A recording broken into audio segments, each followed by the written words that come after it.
I used to be a very heavy smoker and overweight and stressed, and one day I just got sick and went into the bathroom and things weren't quite right, and Mike said, "You're having a heart attack." I said, "No, I'm not. I just have the flu." My daughter comes in, she says, "You're having a heart attack."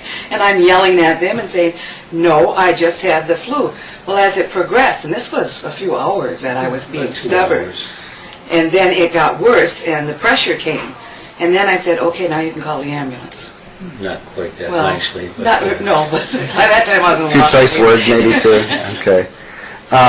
So then they rushed you here, and no, they took me to our local hospital. Okay.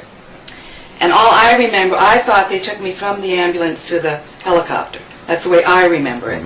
But they took me from the ambulance to the hospital to the helicopter. And that was in Hartford? Yes. Okay.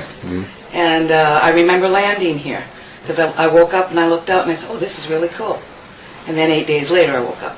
Wow. After that I couldn't tell you what happened in those 8 days. A lot happened in those 8 days. Yeah. Apparently. Yeah.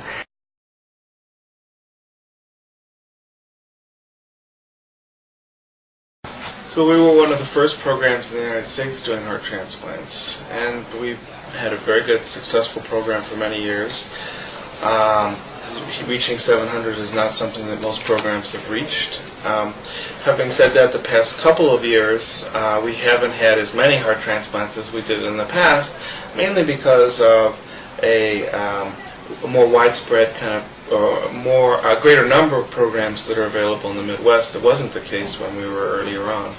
So what has changed dramatically is these kind of stories that you're just hearing, which was the growth of our VAD program and saving people who in the past were not going to survive to get to the heart transplant, now have opportunities to survive to get to that heart transplant, which has also allowed us, for instance, 2 years ago we did 14 heart transplants, last year we did 45.